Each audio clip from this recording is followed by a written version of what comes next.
hang on one sec. Oh. I want to give Nate an opportunity to jump in and There then you recording the story. go. Okay.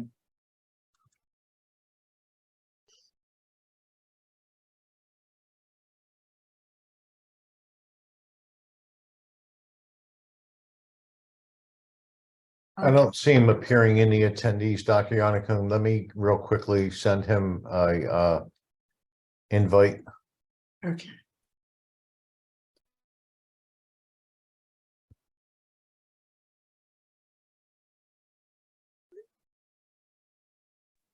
Here we go. He should be coming over now.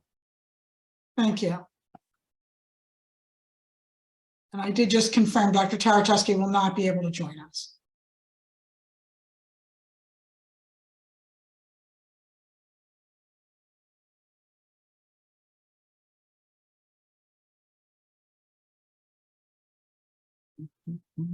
Okay, Mr. Thorne, I think we're ready to go. Thank you again, Dr. Yannicka. Okay. Good morning, everyone, and welcome to the Property Committee meeting, June 1st, 2023. Hold on one second. I'm going to share my screen here. Okay, Everybody see that? very good. Yes. Okay. Okay, as usual, we'll work from the agenda. This morning, there's three topics here. So before we get started with the first, is there any questions from anyone? Okay, all righty. So our first topic is the district-wide service vendors RFP results. So we RFP'd a lot of vendors for quotes for security, custodial, and food service. So the security had two companies that submitted proposals. And at this point, where the administration is recommending Cardinal Point Security Group starting July 1st.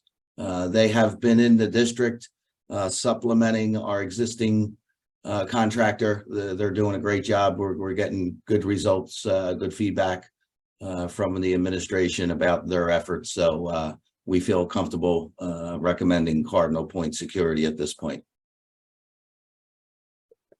Okay, the custodial RFPs, we had three companies submit proposals. We evaluated them, the pricing, we're checking references as well.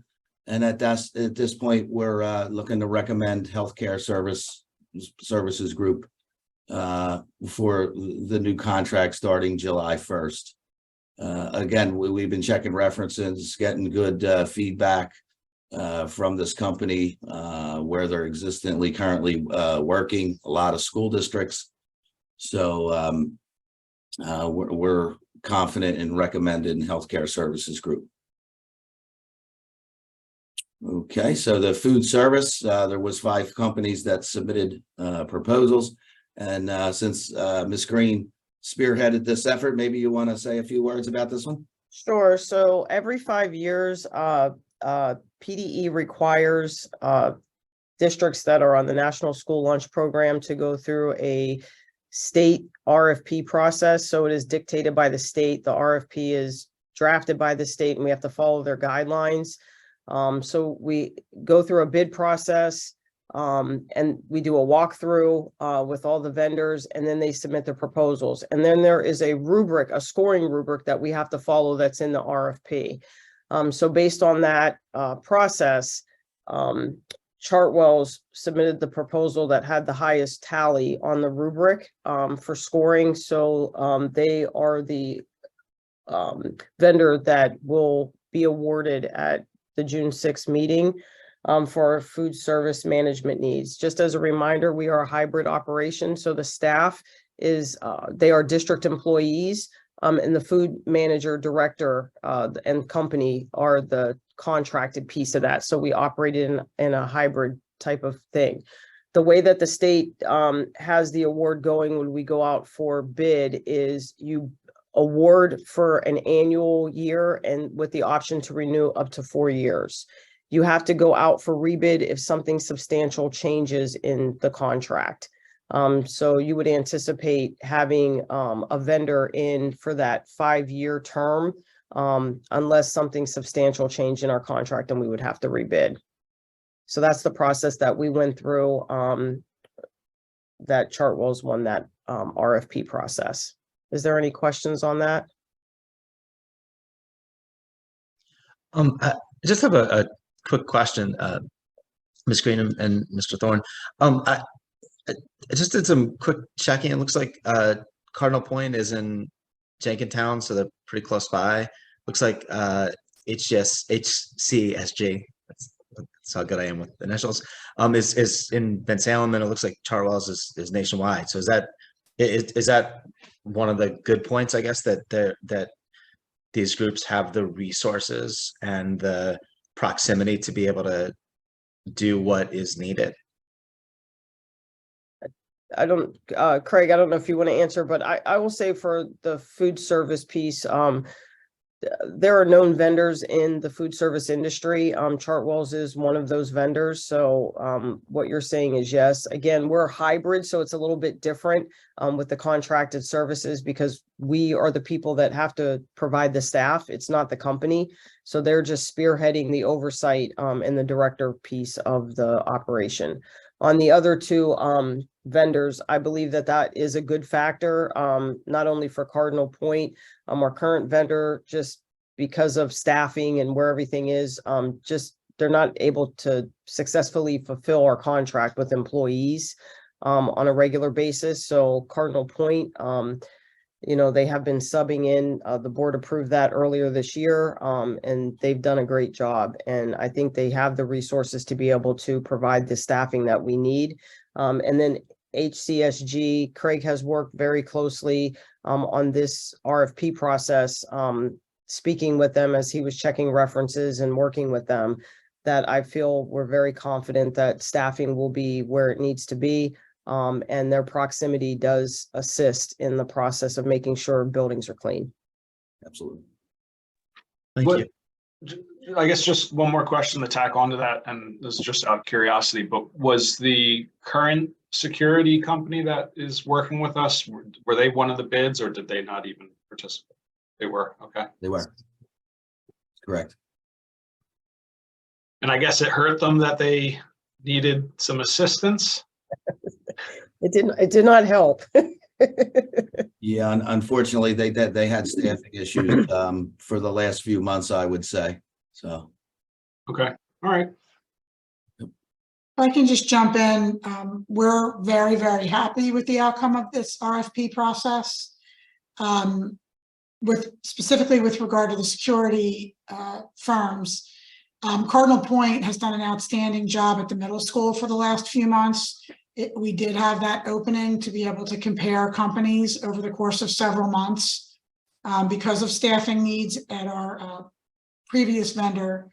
And so what we've seen in Cardinal Point, we're really excited about in the level of attention to detail, engagement with students and staff, visibility, and overall training. So we're really thrilled that they're going to be coming on board. With the high school in particular. In fact, Cardinal Point has already started to provide us some staffing in the last week at the high school because of staffing shortages from the current vendor. With regard to custodial services, it's always a challenge. And one of the things that I want to thank both Kara and Craig for is that they've paid a great deal of attention to the specific staffing numbers at each building, because it's not only the management and training of the staff, because obviously we're going to be maintaining hopefully most of the staff that we have, if not all the staff, but it's about making sure that we are properly, we're in a proper ratio for the size of a building and the scope of a job, that we can make sure that we're staffed appropriately. So I think that there's been a lot of careful attention paid to the details of this contract. And we do have it currently under solicitor review. We'll make sure that that's completed prior to Tuesday evening. But we want to make sure that we're right-sized, essentially, for the job that we're putting in front of them so that the buildings can be as clean as possible.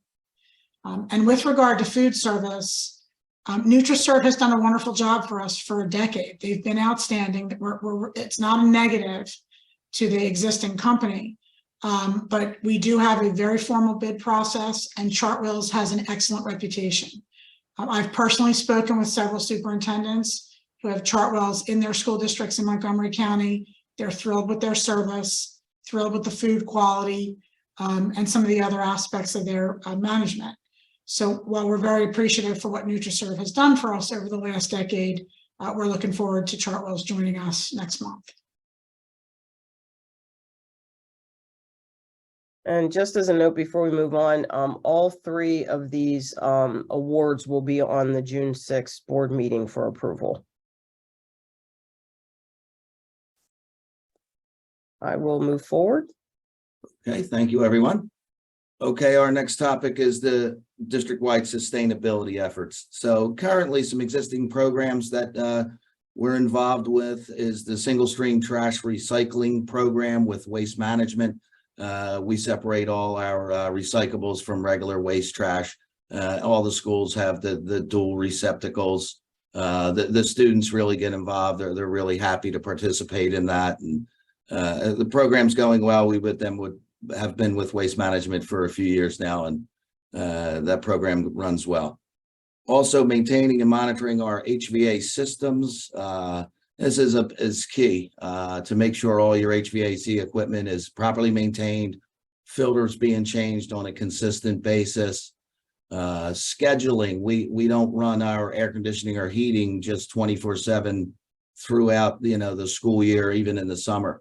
We really monitor that to make sure we're not just burning energy, when we don't need to. So that's a huge factor, saves a lot of dollars.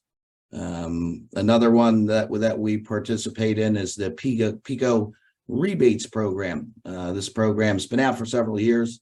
PICO actually helps you pay for equipment, and then you realize energy savings for any of the projects, the programs that you're running. Currently, we're changing all our fluorescent light bulbs throughout the districts, which is thousands of them, to LED light bulbs. So again, PICO pays you for the equipment. We have in-house staff changing out all these light bulbs. And again, the biggest factor there is it costs less to operate the buildings. So with the LED light bulbs. So that's a really good program PICO runs.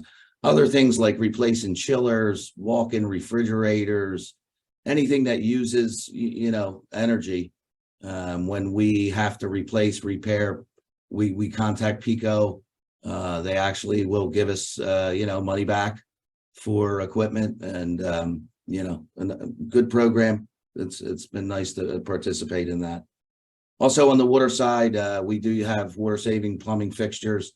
Our plumber goes around, maintains them on a daily basis. So that's another option of sustainability. So there are some of the existing programs that we're involved with. So programs under consideration for moving forward. So looking at the cafeteria, the foam, the plastics that we use, how can we streamline that into better products that are more recyclable? So we're looking at those areas. We also are looking at electric vehicle charging stations for each of the buildings. So this may be 2 or 3 smaller charging stations that we can install at each school. So the staff, the students, community has an opportunity to charge electric vehicles. Also, on the bus end, there's a program where you repower or convert our current bus fleet into a battery operated, basically school bus. So maybe Mr. Bray would want to talk about that for a sec. But also we're looking at solar panel, at each of the schools. And these would be pilot programs that would offset our fossil fuel use, basically. So converting to solar power to possibly run, say, like parking lot, site lighting, interior hallways, things of this nature. It wouldn't totally replace our energy needs. It would be an offset, but good program. So we're looking into that as well. Again, Mr. Bray, if you wanted to talk about the bus power converter.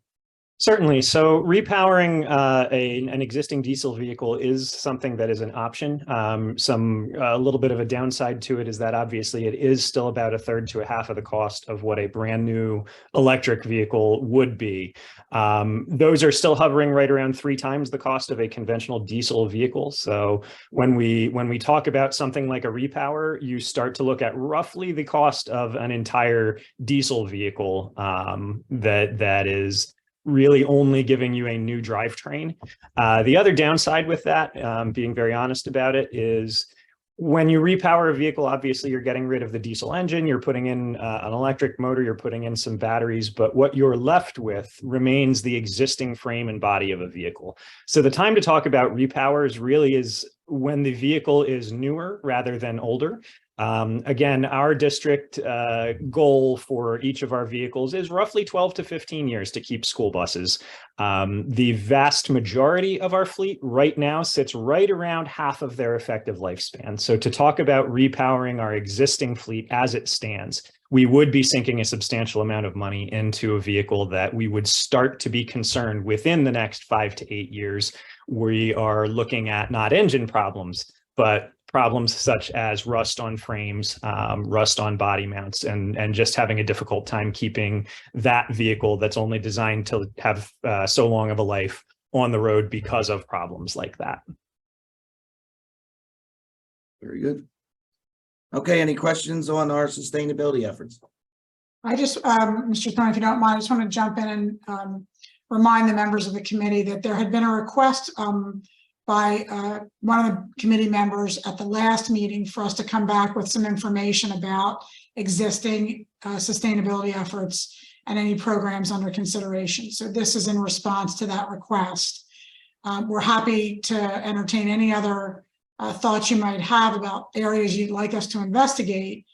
And we're going to talk a little bit more extensively a little later in the agenda about the Transportation Department's long-term plan relative to electric busing or other alternative fuel sources as we did last year. But I wanted to make sure that you had an overview of sort of where we are right now. Is there any questions you have or areas you'd like us to consider? I was going to ask a question about the electric buses, but then looking at the agenda, obviously it makes sense to hold off on that because it was more of a transportation question. But I guess the solar panels that I don't know if this is being considered as well. You see a lot of solar panel installations going in over parking lots. And I'm sure that's part of the consideration, just throwing that out there if that's something that could be helpful so that we're not putting an installation on a roof that has to be maintained underneath it since we have lots of parking lot space. Right. Yep. So what you would consider there is the cost of that structure. So if you go and put an array of solar panels above a parking lot, the cost to do that versus your return on investment, how much would that structure, cost and how long would it take to pay back before you're actually realizing energy saving or, cost effective savings? So, but certainly something we're looking at. Okay, great. Thank you. Mm-hmm. Can I jump in with 2 quick questions? And I think the more complicated question is probably better when we talk about the transportation issue, which is just about what to do about the physical state of the vehicles, right? If we do repower and convert, then what do we just kind of wait and think about it as tomorrow's problem and just wait for the vehicles to break down or rust out and fix them then? But we can wait, like Mr. DeFranco said, we can wait until that discussion. For right now though, I just have a quick question about the PICO rebates program. Are the rebates a meaningful amount, or is it? I mean, it's a great idea, and I think we should keep doing it. I'm just curious as to how much they are and whether it makes a difference and whether it's meaningful. Yeah, absolutely. I'll use the LED light bulb replacement as an example. Say a replacement bulb costs $5 to $7. That's one single bulb. Again, we have thousands in the district. With this PICO rebate program, we're getting that same bulb for say like $2 a piece. So yeah, it's a substantial savings. So that upfront cost to buy the bulb is great. We get it at such a reduced cost. And you know, the other big factor is it costs so much less to power an LED bulb versus a regular standard fluorescent light bulb. So it's really a win-win. Thank you. Absolutely. Okay, no other questions on sustainability. We'll move to the next slide. All righty. All right, so there's a lot on this slide, but one of the district goals this year related to pride and innovation was that we would, as an administrative team, investigate, develop, and report to the board a proposal for facilities improvements, additions, or replacements at the middle school and the transportation center. So this is the presentation, and you'll have that over the course of this property committee meeting relative to the transportation center. I'll start with the middle school because that you have a little bit more background on. So as you already are aware, I believe, we've completed an assessment of the program needs in the fall at the middle school. We've done multiple tours of new and renovated middle schools and high schools in the region. We took feedback from staff and students in the fall and early winter. And we had a presentation this winter at Academic Affairs of the core vision of the middle school and how we'd like to grow the middle school in order to support that core vision.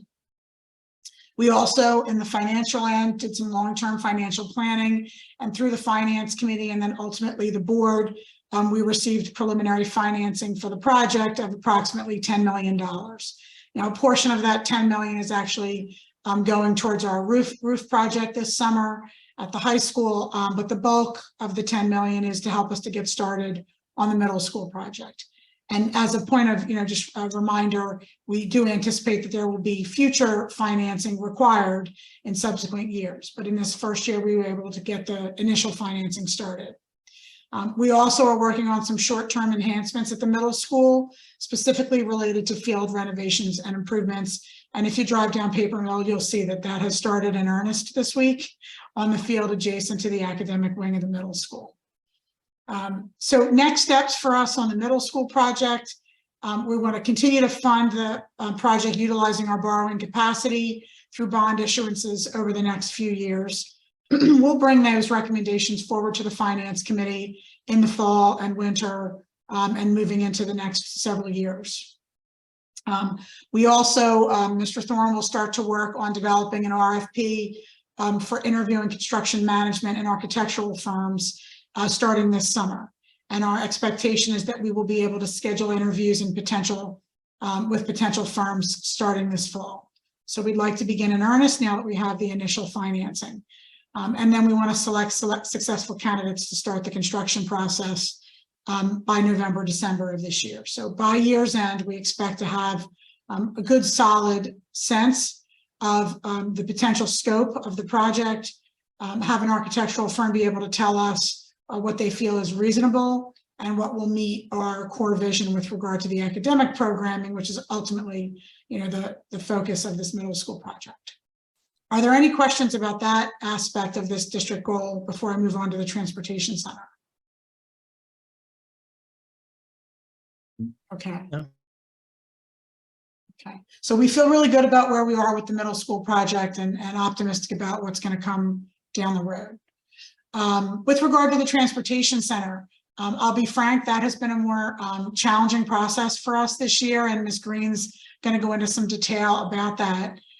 What has been done is that both Mr. Bray and Ms. Green have worked with Mr. Thorne and me. We've investigated a number of options for a new transportation center. As you know, the current transportation center is not future ready and does not have the capacity to become future ready, given the size of the acreage in the current space and the regular flooding challenges that we've had there on Montgomery Avenue. In addition to taking a look at some options, which are going to be explained to you momentarily, the business office has worked with facilities and me, and we have this proposal to present to you today. So this will be that aspect of the district goal. As far as next steps are concerned, and we'll explain why. Currently, we want to plan for short-term capital improvements to the transportation center beginning this summer. We want to continue to monitor funding opportunities for alternative fuel vehicles. We know that's a priority of the board, and we share your interest in making sure that we're as sustainable as we can be. We want to make sure that we can continue to monitor the market for some viable transportation center locations. We're going to explain to you with some detail some of the roadblocks we've hit in that area in a moment. And we want to continue to implement the current bus replacement schedule because, as Mr. Bray alluded to a few minutes ago, we have a number of buses that are coming up on replacement and necessary replacement. And so we need to continue that from a safety perspective. And so we'll explain that in more detail in just a few minutes. So we're going to move to the next slide. We're going to jump right into the meat of this aspect of the presentation. Okay, actually, I'm gonna punt this over to Mr. Bray to talk about the needs assessment on a transportation center. Thank you, Ms. Green. So as we started looking at what we would need when we look in other areas around the township to see if we can develop a new transportation center that's able to fit what we feel are the needs of the district, what we really looked at is what would be that best case scenario that would allow us to prioritize all of our goals, including some of those sustainability goals. For one, we would figure it needs to be about 6 to 8 acres. The current existing transportation center is about 1.5. And definitely is overcrowded. We're obviously not able to keep everything there, hence the vehicles at the middle school. Our current fleet size is 60 buses. And where we say reasonable maneuverability is can really be a challenge on our existing lot to necessarily even be able to move something around. Or I compare it to one of those slider puzzles where if you have to get a certain bus out, you got to move 4 others before you can manage to get out the one that you need. So that poses a bit of a challenge. We would want to make sure that we have the space that is needed. It would need to be zoned industrial. That's a requirement of the township, and they obviously control what areas are zoned how. There are very few areas within Springfield Township that are zoned full industrial. There are some light industrial areas. However, those would not generally be considered eligible for the type of operation that we run. We would recommend that it can be a closed property that can be fenced and gated to try to protect the fleet a little bit more. Obviously, we've had some experiences within the last 2 years that we want to try to do the best we can to protect the investment that we make in the vehicles that we purchase. We would need it to be appropriately sized road access be right around that area. And what we mean by that is just a large enough road in and out to be able to accommodate a fleet of school buses. For instance, even our existing transportation center, we don't allow buses to make a right-hand turn into or a left-hand turn out of, depending on the size of the vehicle, because it takes too much room and is a risk to strike a fixed object somewhere out on the roadway. So we would want to make sure that little challenges like that, to the best that we can, are mitigated. And we would want to make sure that it's got a component of future readiness to it, which can take access to power sources, which can take just a little bit more land, whether it be that we're talking about something like electric that does need obviously a pretty robust infrastructure coming into the property, or even whether it be we're talking about something like propane or hydrogen, where all of a sudden we are going to need space for an additional type of tank, whether that be above ground, whether that be underground. But we would want to make sure that we're able to function with our conventionally fueled fleet while still being able to look towards the future and be able to use a little bit more of the sustainable energies. And then as far as the building itself, obviously some office space. We actually are a little bit strapped on office space as the current building stands. We make it work, but we'd want to make sure we plan for that. A large meeting, training, or staff room, that is an existing challenge for our department in that anytime we want to gather our transportation staff, it's tough. We don't really have the space at transportation. And usually during school days, a lot of our large meeting rooms in school buildings are expectedly being used for educational purposes. So I know that the school buildings love my entire staff traipsing through, but we try to make sure we're staying out of their hair where possible. We would be looking at about 3 to 4 maintenance bays. We currently have 2. that can sometimes be a challenge, as we currently employ 3 mechanics. And we say 3 to 4 because when we have issues arise that we know a vehicle is going to be laid up for, whether it be a couple of days or in a severe case, a couple of weeks, it can be a challenge to decide if we're leaving that vehicle inside or towing it back outside just for storage somewhere while we figure out what repairs are necessary for it. We would definitely need some storage space for parts and inventory. Some of our parts are very small and easily stored. Some of our parts, not so much. We have kind of tires all over the place right now that kind of get in the way. And we would want to make sure that we still have access to a wash bay. We do currently have that at the existing transportation center.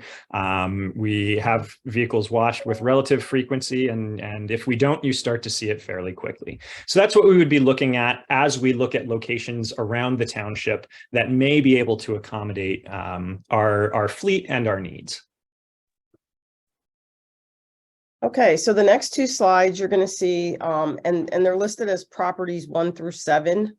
We've researched, there were 7 properties that had some of the criteria. We checked the box on some of the criteria.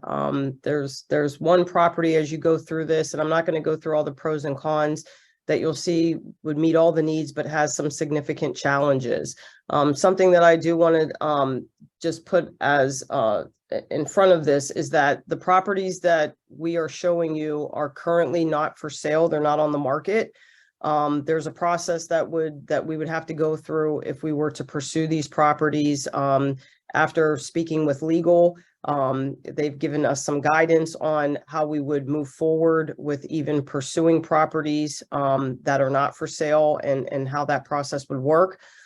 So that you'll see that the properties 1 through 4 on this page, you'll see that a couple of them are hitting kind of the sweet spot, but none hit that 6 to 8 acreage that we're looking for. So we would be looking at, with any of these properties, operating from 2 locations. We would keep the existing bus depot that would be used primarily for parking. We would keep some type of structure there for staff to clock in, use restroom facilities. The main building, as Mr. Bray just talked about, would obviously be constructed on the new site. But you'll see the pros and cons as we go through this on these properties. Again, 1 through 4, we would be operating from 2 locations. There's some that are zoned industrial, so we wouldn't have to go through that township piece of it. But some of the cons is the properties are not configured. There's one property that is currently configured for a transportation that would have minimal cost as far as the site is concerned to convert it into a transportation center.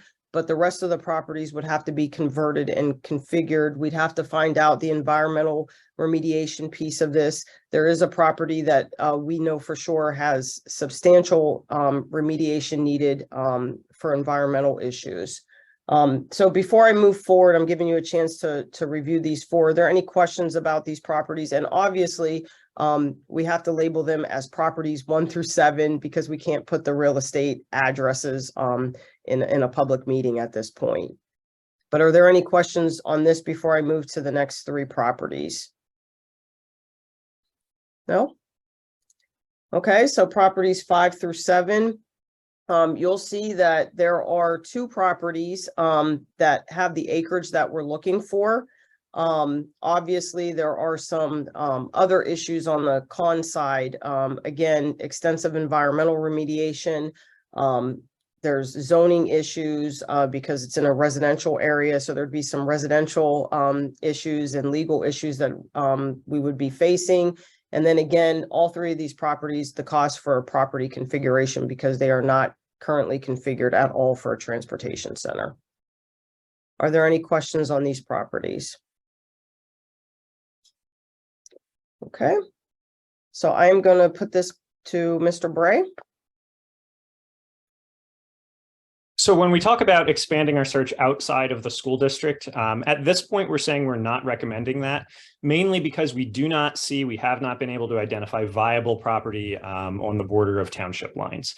Obviously, when we do look outside of a school district, we want to try to make sure we're as close to the township line as possible. Any distance that we start to add, obviously, we're starting to add up the amount of time and mileage that each vehicle and each driver spends just getting back to within the school district. As it currently stands, where we're homed nicely within the township, probably at a worst case scenario, when a vehicle leaves its parking location, it's within 10 minutes of its first pickup stop or drop off stop. And usually it's probably a little bit closer than that. So when we start to say that we're going to look a little bit further out, that may turn into, you know, the best case is that you're 20 minutes away. So we're doubling our amount of travel time into and out of, and we're doing that a couple of times a day since they are generally split shift positions.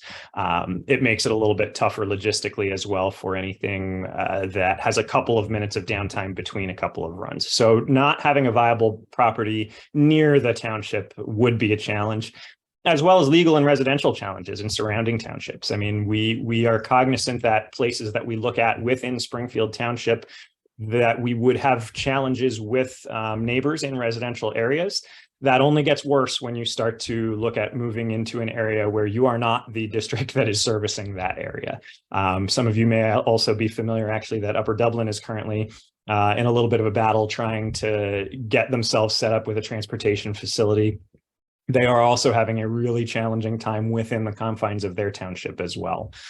So at this point, we have not seen something very near the outside of the school district that we felt is a feasible option. So again, we're not currently recommending. We can continue to sort of monitor if anything right on those borders comes up. That would be an area that looks promising, but we're not recommending at this time looking significantly outside of the district.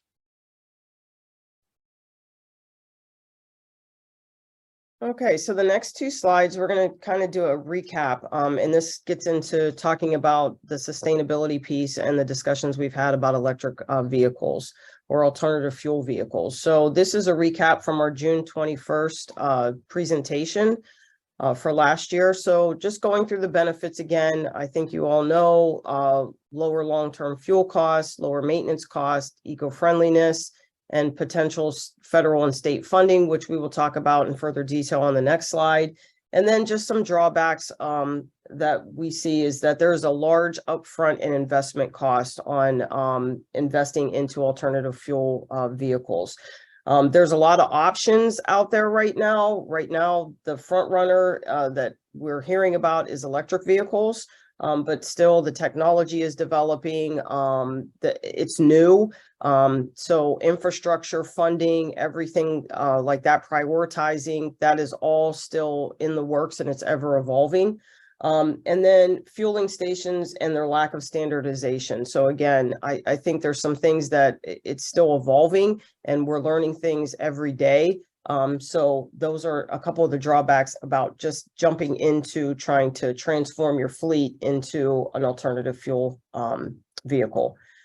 So efforts on EV buses and grant timelines. So just as a recap, you'll remember last August, there was a 2022 Clean School Bus Grant Program that was due in August of 2022.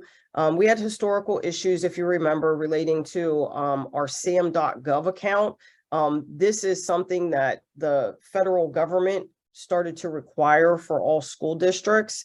It's really focused on the vendor aspect to make sure that they're doing their due diligence in applying for contracts for federal funds. But because of the ESSER funds and the amount of federal awards that started going to school districts, they put a heavy emphasis on school districts who are receiving the grant funding, having this account active. So it took a little bit of wiggling and getting some stuff done. We are finally up and active.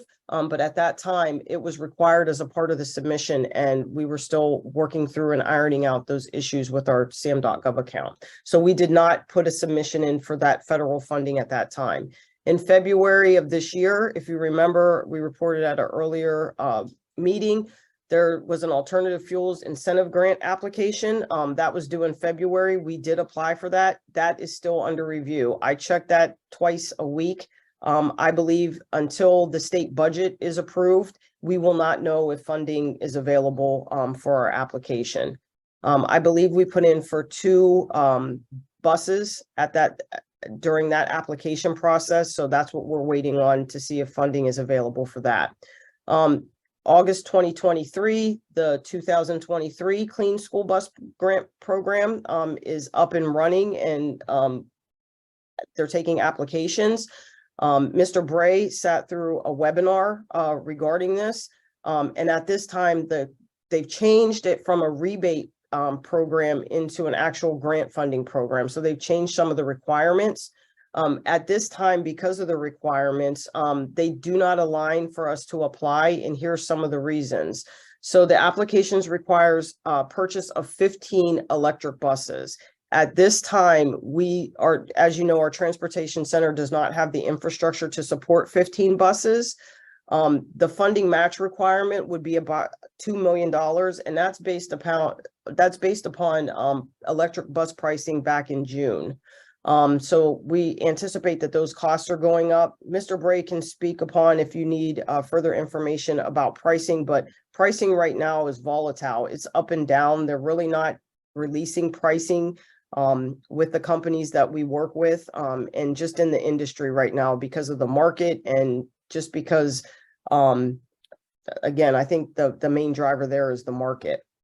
And then the eligible replacement buses would be 2016 buses. So those buses are not fully depreciated. We touched upon that on the repowering aspect of upgrading our current buses with battery operated engines.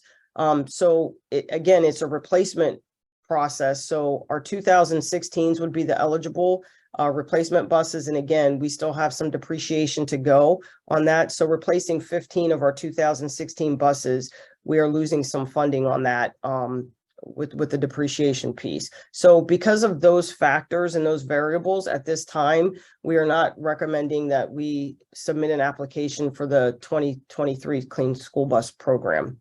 In the fall, we anticipate that there will be a federal rebate grant funding available. So we will look into that, and we'll keep monitoring for grant opportunities for the electric buses, for infrastructure.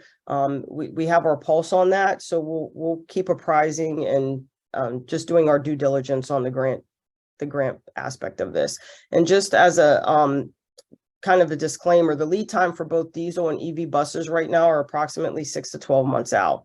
So even if we were to apply in August, we would have to wait to see if the award happened. And then we're about 6 to 12 months out before we could even get those buses into Nate's hands. Are there any questions on that?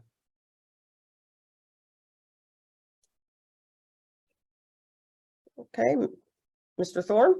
Okay, thank you, Ms. Green. That's a lot of information to take in, and I think it just speaks to the amount of efforts that the whole administration has been putting in to the bus fleet, the transportation center.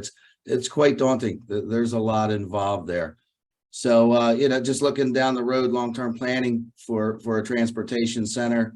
Again, properties we're looking at that are, you know, industrially or zoned and possibly could fit our needs. You know, once we do go into site acquisition, you know, what's that process? Appraisals, solicitor reviews, the eminent domain process. It's again just a large step. So you know, and again, the existing transportation center, the electric infrastructure not available.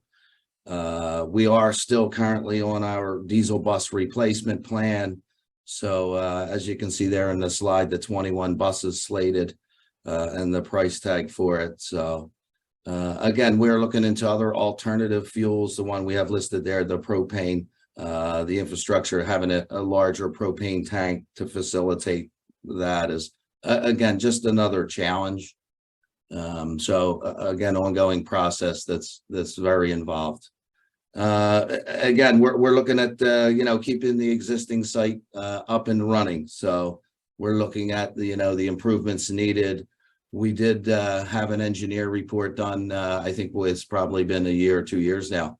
So we're working with that to identify things we need to improve, replace, things of that nature.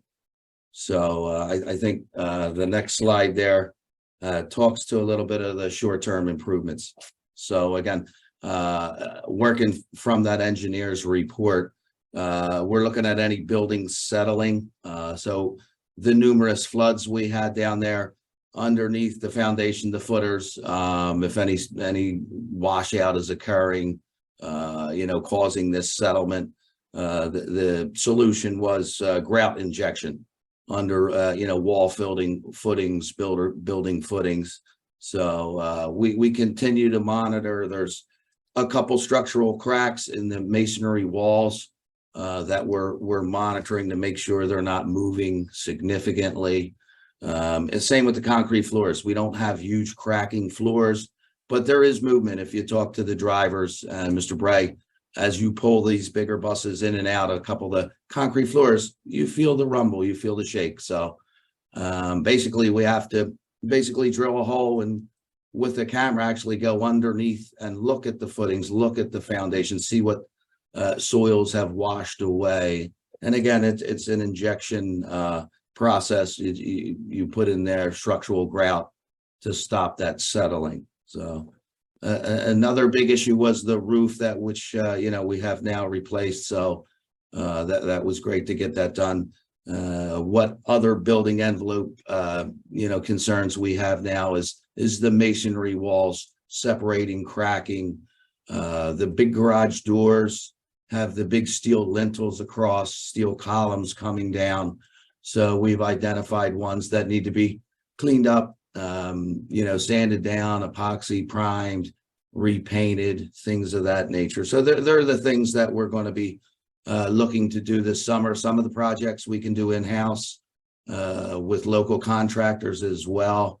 Some of the larger, looking under the floor, observing, the structure, the footings underneath, we'll have to hire out. And we're getting recurrent prices for that as well, because the report is a little bit older now. But that's what we're looking to do to maintain the existing site, and hopefully Mr. Bray doesn't float down the river until we have a viable option. So any questions there? Or given how much needs to be done, maybe Mr. Bray wants to do that. So I just want to wrap, this is our last slide, and I just wanted to wrap it up before we see if you have any other questions. You can see from those previous several slides on the transportation piece that we've hit some pretty significant barriers in moving forward with the board's hopes for a new transportation center and our shared hopes for a new location where we could have a more future-ready, sustainable approach to our bus fleet. In the midst of that, we have been utilizing and will continue to utilize capital reserve to make those short-term improvements to the existing bus depot to make sure that it's safe and fully functional for the staff, for Mr. Bray, for our drivers. So this, in a nutshell, this is sort of a summary of what we're recommending at this point. So first of all, we want to prioritize funding the middle school renovation project, continue to utilize our borrowing capacity through bond issuances. We'd really like to target August of 2027 for the completion of that middle school renovation project. That would allow us to continue on the current pace of moving to RFP for our architectural and construction firms this summer and into the fall. We also anticipate that we're going to have several years of bond issuances in order to cover the cost of that project, depending on the final scope that we determine. And obviously the board will be actively involved in making that decision with the administration. We want to continue to plan for short-term capital improvements to the transportation center. We do need to update our cost estimates. Mr. Thorne alluded to the fact that the last time we did an assessment of the status of the bus depot, we were perhaps more optimistic about the fact that we might be able to find another location for a new transportation depot. But given the barriers we see presently, we feel we need to update our estimates. Costs for repairs and materials have obviously, I'll say, fluctuated over the last few years. So we want to get an update on where things are. And we have some smaller elements of that construction work that Mr. Thorne indicated he's able to do within his current budget this summer. So we can continue to make improvements where it's feasible.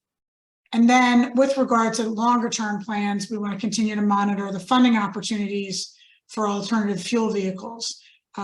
We're disappointed that this year's 2023 application is not going to fit our needs, because you do have to go with 15 buses. And we really just don't have the infrastructure to support that. We want to continue to monitor the market for transportation center locations. We have those 7 locations in mind, and we'll keep an eye on whether or not any come up for sale. But we don't recommend currently investigating those further for all of the cons that are listed on those slides. And we'll make sure you have a copy of the slide presentation so you can dig into that a little bit more. If there are questions for us, we're happy to take them. And then we want to continue to implement the current bus replacement schedule using diesel buses, and where feasible, we'll be happy to infuse electric vehicles. We can certainly talk about propane or other alternative fuel sources if the board would like, but we're not currently recommending that. Currently recommending that we continue along our current bus replacement schedule, which has that large group of 21 buses anticipated in about 4.5 years. So we have a little bit of time. Maybe things will change at the federal and state level, incentives will change, and maybe properties will come available. But currently, our long-term planning is stalled, is what I would say at best. Ms. Green, Mr. Thorne, Mr. Bray, is there anything else you'd want to add as far as the summaries are concerned before we turn it over for questions? Okay, so we're happy to answer any questions you have. We can go back to slides if you want to have anything clarified. Do you have any other thoughts you'd like us to consider? Can I just go back? I'm sorry to kind of jump in, but I just want to go back to something Mr. Bray said before about reconverting, I hope I'm using the right term, reconverting the vehicles and the lifespan of the vehicles and stuff like that.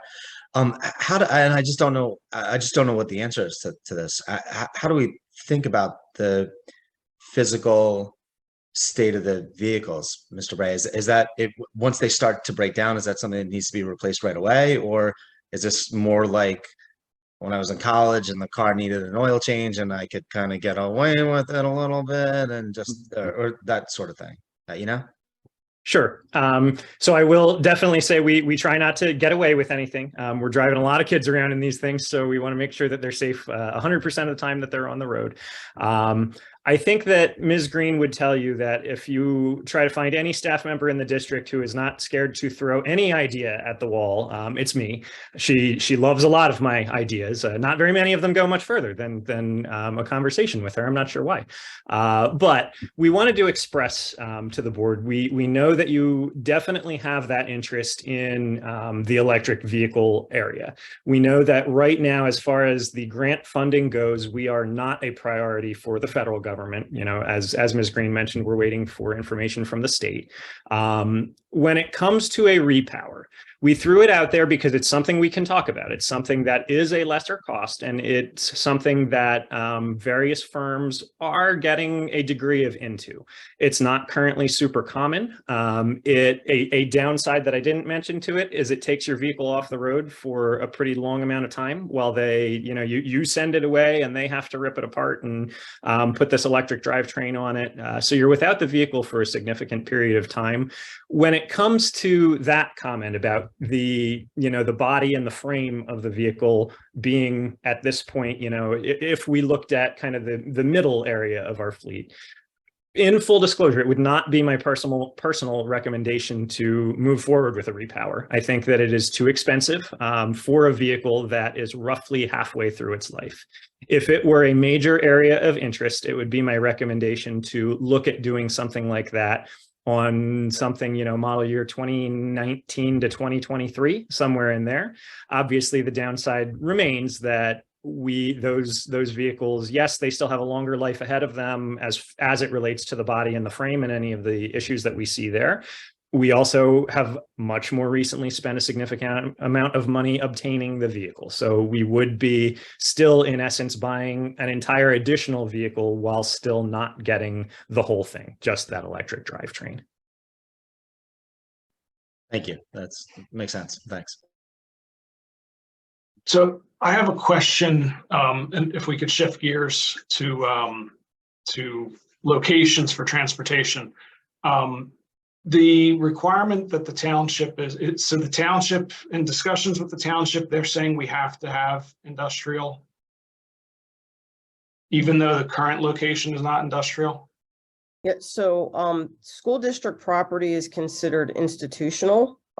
So obviously our current bus depot is an institutional zoning, but in our discussions with Mr. Bray, Mr. Thorne, and the township group, right now, the way their ordinance reads is if we relocated a transportation depot, it would have to be deemed industrial. There's very limited industrial zoned properties within our township, so we would have to go through that to get it zoned as industrial. Okay, so we're not necessarily limited to existing industrial. It would just make it easier if we could do the existing industrial. Correct. And so the problem there is there's 3 general locations in the township that are industrial, so we're significantly limited to Correct. those 3 areas. And so, I mean, I looking at the slides, I understand we're not ready to do anything right now because there's nothing presenting itself. But if we wait for it to present itself, I guess how critical is it for us to have this new transportation site? And if it's a critical point, especially if we're looking at being able to take advantage of potential future financing opportunities for, say, EVs or whatever else it might be.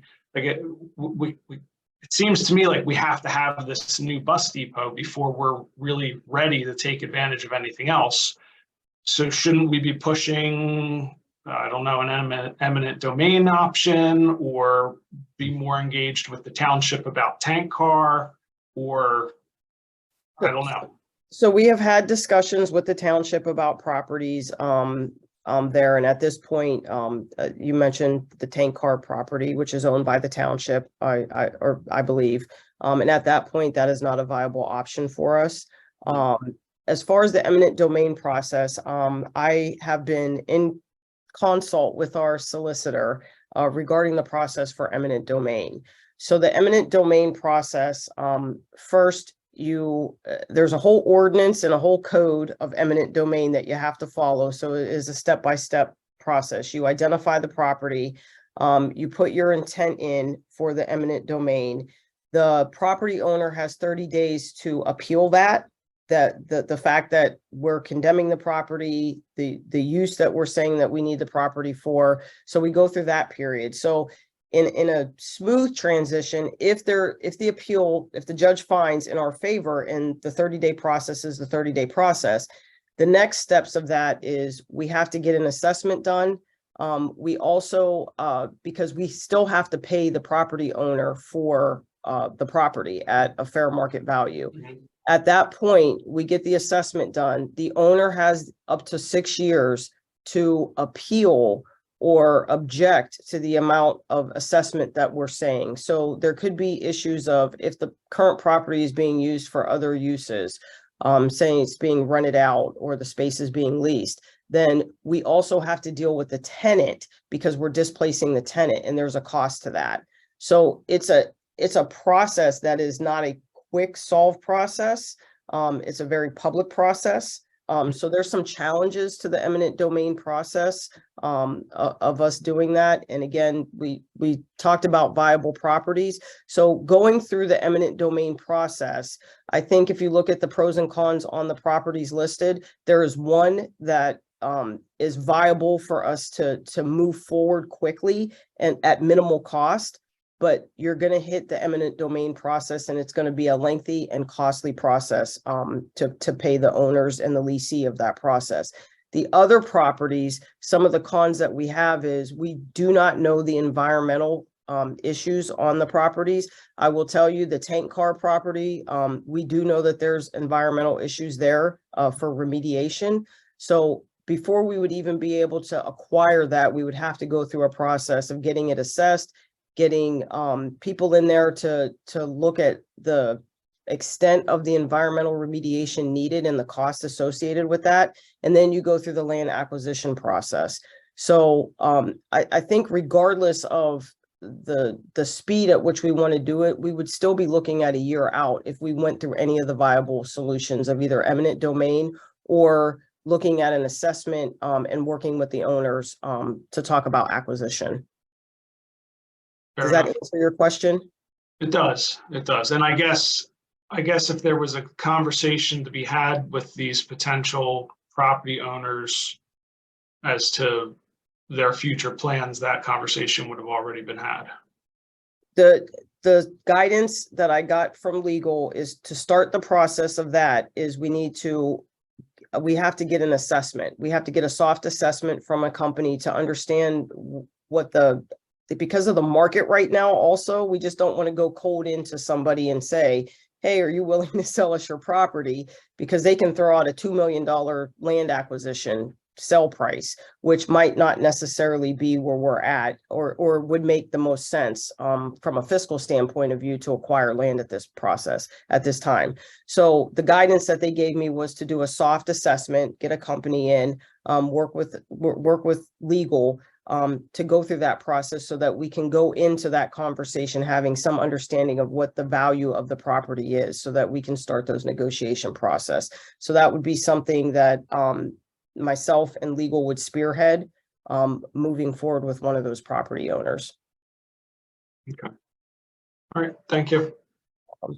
If I Has can there just, been a cap on the amount of money for the existing transportation center for the renovations that are needed, or is the approach just to do those renovations that are absolutely necessary? Yeah, I would say that the priority one there would be safety of everyone involved that's there on a daily basis, drivers, anybody that comes into that area. So that's the goal there, to maintain it safely and properly until another option becomes available. Okay, thank you. so I think I mentioned a little earlier, just Dr. Etland, we believe that within our current capital reserve, we have the resources, so we don't need to request from the board additional funds to be able to maintain the building safely at the existing transportation depot. And Ms. Green can absolutely take a look at some of those currently zoned industrial properties within the group that we don't know what the environmental mitigation might be. It may not be as extensive as some of the other properties that have already been mentioned. So we're trying to be wise about the extent to which we put out there what we're looking for in properties in the community so that we don't overpay for something if it becomes available. I do want to say in a broader way, we've spoken at finance earlier this winter about the borrowing capacity of the district. And there is currently a certain amount of borrowing capacity that is more appropriate for the middle school project in the short term, in the next few years. So one of the things I put in that last slide is that we'd like to prioritize the middle school project. Get that work assessed and done through the architectural firm and the construction firm using the existing borrowing capacity, while hopefully the state and federal government start to come forward with broader incentives for alternative fuel sources and potentially for assisting us with finding the location that will be feasible for us within the township. So essentially, we'd like to rank order them, that the middle school project gets done first while we shore up the existing transportation depot on site at Montgomery. And then we continue to monitor options for alternative fuel sources and a new bus depot and essentially delay that because currently we don't see a viable option for the location of a new depot. So that's what we're recommending to the board. I don't know, Ms. Green, if we want to say anything else currently about the borrowing capacity. Not everybody on this committee is also on finance. Sure. So if you have any questions about that, there is a calculation that is done on the ability for the district to be able to borrow funds through bond issuances. If you recall, a few years ago when we did the K2 elementary project, the high school field renovations, and our middle school Church Road renovations, we did a hefty borrowing to fund those projects. We started along the path because of some summer projects and going down the path of the middle school renovation project of borrowing about $10 million. We did a snapshot and a presentation with our financial planners at Finance Committee on what it would look like to borrow about $30 million over the next 3 to 4 years. That impact on our general fund budget is about $500,000 a year. We were very lucky with market rates with our first borrowing, that we saved some significant amount of funds. So we didn't have quite as the impact as we thought on that, but just there's some pros and cons as you're hitting against your borrowing capacity, because as we continue to increase that amount that we owe on our obligations, it does put a strain on our credit rating. We want to be very careful with digging into fund balance too deeply. We have a strong fund balance, but that works in our favor when it comes to interest rates, when it comes to issuers wanting to bid on our bonds and give us that lower rate. So we walk a fine line between fund balance use and bond issuances. And at this point, the unknowns that we have right now is how much the middle school project is going to cost. We're going through that preliminary process right now. We won't have cost estimates until we get through that project and we have the architect and the construction management team on board. So at this point, as Dr. Yannicone said, the priority is using that borrowing capacity towards that. At this point, any movement on a bus depot would start with the land acquisition in that process. That would be about a year process. And then you would be looking at, because if it's not ready, which we anticipate that it wouldn't be, that would be a whole construction process that we would have to go through. So you're looking at about a year to 18 months for design. You're looking at the same process that we're going to go through with the middle school of getting an architect on board, the construction management on board. So it's about a 3 to 4 year process before we would even be able to get our transportation moved over to the new site. So just keeping that in mind on the timelines and the borrowing capacity and the projects that we have ongoing right now, it just puts a little bit of strain on trying to do both projects at one time. I do not recommend dipping into fund balance to fully fund a bus depot project at this point and pay for it that way because of the areas that I mentioned on the strain it would put on our borrowing capacity that is needed for the middle school funding. Any questions on that?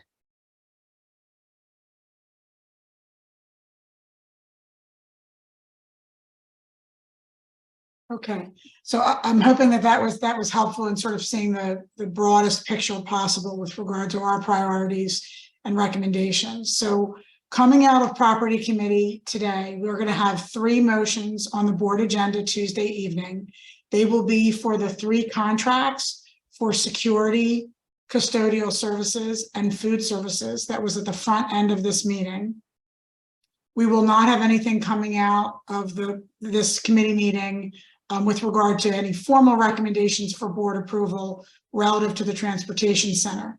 We really wanted to share this as an update as to where we are with the 2 large projects that we discussed last year, which would be the middle school renovation addition and the bus depot. Are there any questions at this time for us? So I know, Mr. DeFranco, you indicated you're happy to do the presentation Tuesday night. We'll make sure the whole committee has all of the slides and that you have the minutes so that you can share those Tuesday evening. And I also think, given the scope of this and it crossing over 3 different departments in academic affairs, finance, and policy and property, we'll make sure that the whole board, I'll send out the slides and a general summary to the whole board so they understand where we are with regard to these reports. Okay. Thank you very much for your time. We appreciate it. Have a great weekend. We'll see you Tuesday. Thank you. Take care, everybody. Thank you.